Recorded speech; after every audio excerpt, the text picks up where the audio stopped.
আলাইহি ওয়াসাল্লামের ডাকে সাড়া দিয়ে ইসলাম ধর্ম গ্রহণ করেছে, অন্য কোনো পথকে মেনে নাই, তাদেরকে বলা উম্মতে ইজাবা। আর আরেকটা দল রয়েছে যারা আল্লাহ হাবিব সাল্লাল্লাহু আলাইহি ওয়াসাল্লামকে মানে নাই, তাকে স্বীকৃতি দেয় নাই, নবী হিসেবে মানে নাই, নবী হিসেবে তাকে শ্রদ্ধা করে নাই, নবীর অবস্থানে তাকে রাখে নাই। এইরা হলো উম্মতে দাওয়া। অর্থাৎ আল্লাহ হাবিব সাল্লাল্লাহু আলাইহি ওয়াসাল্লাম তাদেরকেও কিন্তু বলেছেন, এই তোমরা মুসলমান হও, তোমরা ঈমান আনো, তোমরা আমার পথে আসো। ঠিক না? তাদেরকে রেখেছেন না আল্লাহ রাসূল সাল্লাল্লাহু আলাইহি ওয়াসাল্লাম? রেখেছেন। যারা সাড়া দিয়েছেন তারা হলো উম্মতে ইজাবা, আর যারা সাড়া দেন নাই তারা হলো উম্মতে দাওয়া। সবাই উম্মত। এখন পর্যন্ত কোন হিন্দু যদি ইসলাম ধর্ম গ্রহণ করতে চায়, কোন নিষেধাজ্ঞা আছে? কোন নিষেধাজ্ঞা আছে? কোন ইহুদি যদি মুসলমান হতে চায়, কোন নিষেধাজ্ঞা আছে? নাই। কোন খ্রিস্টান যদি মুসলমান হতে চায়, কোন নিষেধাজ্ঞা নাই। এর হলো উম্মতে দাওয়া। তাদের প্রতি কোরআনের আহ্বান সব সময় আমিনু কামা আমানান নাস, ঈমান আনো।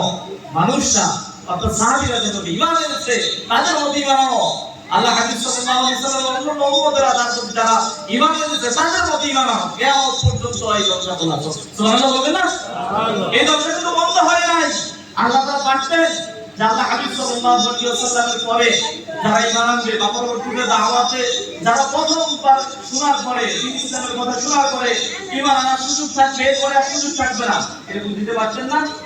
পারছেন? কিন্তু আল্লাহ তাআলা এই এমন ভাবে সংকীর্ণ করে দেন নাই যে কোরআনের বাণী শুনেছে, কোরআনের আওয়াজ শুনেছে, আল্লাহ হাবিব সাল্লাল্লাহু আলাইহি ওয়াসাল্লামের হেদায়েতের বাণী শুনেছে, তারপরে ঈমান আনে নাই। কিন্তু তার জন্য এরপরও সুযোগ আছে।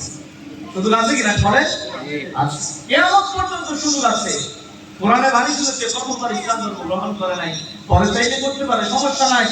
কিয়ামত পর্যন্ত সুযোগ আছে। প্রত্যেকের জন্য মৃত্যু পর্যন্ত সুযোগ আছে।